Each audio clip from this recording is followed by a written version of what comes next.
Hey everyone, and welcome to The Explainer.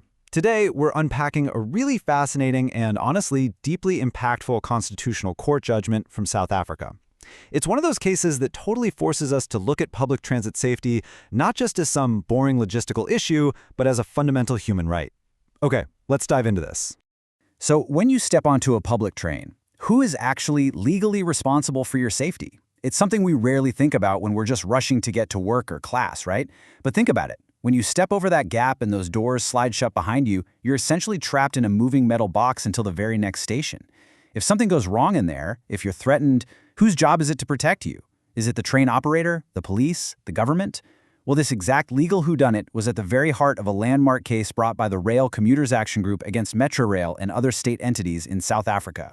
To untangle this whole complex legal story, we've got a really clear roadmap today. We're going to look at 1. The danger on the tracks, 2. Apartheid's spatial legacy, 3. Passing the buck, 4. The constitutional duty, and 5. The final verdict. Let's get started. Number 1. The danger on the tracks. Crime on the Western Cape Metrorail. You know, in legal battles, literally everything gets contested. People will argue over the color of the sky. But what's absolutely wild about this case is that the severe danger on the trains was an undisputed fact. Despite a massive, years-long legal dispute, nobody, not the transit operators, not the police, not the government, nobody denied the terrifying reality that commuters were facing every single day. A joint report actually came out and explicitly stated the situation could no longer be tolerated.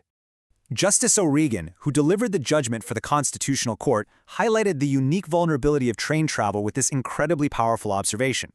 Just imagine the terror of that double bind. You have to board a train for your livelihood, to feed your family, but you find yourself trapped in a moving metal box with absolutely nowhere to run. The very nature of this kind of transit makes you so intensely vulnerable to violent criminals. Which brings us to part 2, Apartheid's spatial legacy. Why commuters are on these trains. To truly grasp the stakes here, we have to ask why so many people put themselves at risk on these trains to begin with. And this brilliantly illustrates exactly why. According to the 1999 and 2000 Metrorail corporate report, commuter demographics were stark: 83% African, 16% colored, and just 1% white. This was the direct, brutal result of apartheid's spatial planning, a racist system that deliberately forced black and colored citizens out into townships miles and miles away from urban job centers. Because these folks were forced to live on the fringes of the cities, they faced brutally long daily commutes. And economically, they were deeply disadvantaged. To put this in perspective, the average monthly income for Western Cape rail commuters at that time was just about 3,265 rand. What does that mean for this case? It means these specific commuters were intensely reliant on state-subsidized transport. They literally couldn't just opt to buy a private car or take a safer, more expensive route. They had to take the train. All right, part 3, passing the buck. Who is to blame? So you've got this highly vulnerable, captive audience forced to use a dangerous public service. This sets up the core conflict of our legal whodunit. The finger-pointing here is unbelievable. The transit monopoly, Metrorail, and the South African Rail Commuter Corporation, or SACCC, basically argued, hey, our security guards are only here to secure non-public assets, meaning they protect cash and stop vandalism. They claimed public crime was solely the job of the police. Well, actually, scratch that. They were basically saying it's anybody's job but theirs. On the flip side, the police service pointed out they were severely under-resourced and had to maintain order across the whole nation, so they couldn't just park a massive police force solely on the trains. But get this, financial reality check. The Commuter Corporation was pulling in approximately 93 million rand every single month from the national government. This massive subsidy was specifically handed over to provide a rail service in the public interest. And yet, passengers were still being violently attacked. The real tragedy is that everyone knew there was a massive problem. Back in 1986, the dedicated railway police were disbanded and just absorbed into the National Police Force. A 1999 joint report explicitly admitted this created a dangerous security void. But instead of stepping up to the plate, Metrorail and the Commuter Corporation treated this void as something that simply wasn't their problem to fix. Moving to part 4, the constitutional duty, anchoring accountability. So, this massive breakdown in public safety led the commuters to take the fight all the way to the highest court in the land. And this is where things shift from basic contract disputes to the absolute bedrock of South African law, the Constitution. The first big hurdle? defining what these transit operators actually were.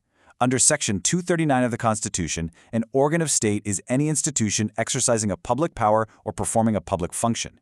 Because they operated under a National Transport Services Act, the court said, yep, you are definitely organs of state, and that means they are strictly bound by the Bill of Rights. Now, what's really interesting about this slide is exactly which fundamental human rights were at stake here.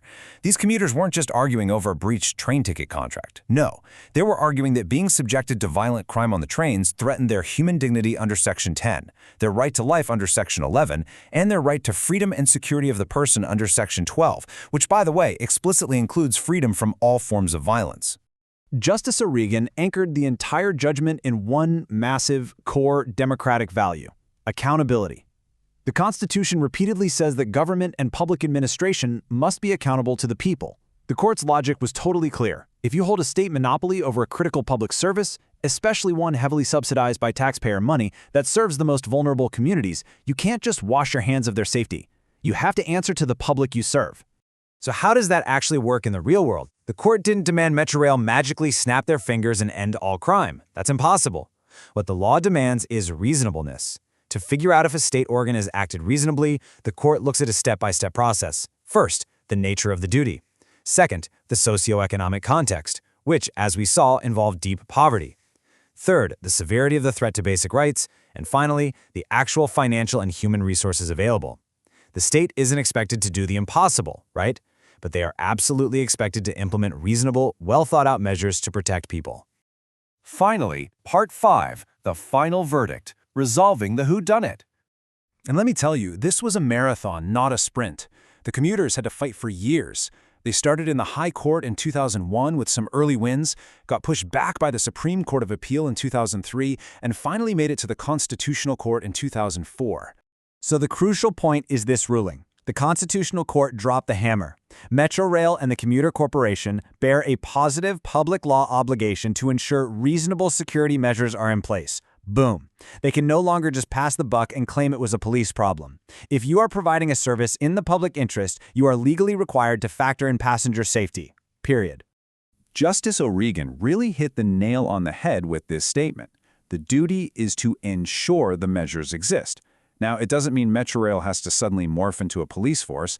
They could hire private security, they could negotiate a better deployment with the national police, maybe put in better access controls at the stations. It literally doesn't matter who provides the security, but as the operators, the ultimate responsibility for ensuring that security void is filled, that rests entirely with them.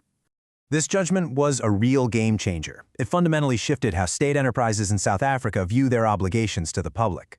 Thanks so much for joining me on this deep dive explainer. I really hope looking at the Metrorail case like this helped clarify exactly how the law protects the most vulnerable among us. Because ultimately, this leaves us with a lingering question that goes way beyond just trains. If the exercise of public power inherently demands accountability, how safe is the public infrastructure that you rely on every single day? And if it isn't safe, who are you holding accountable?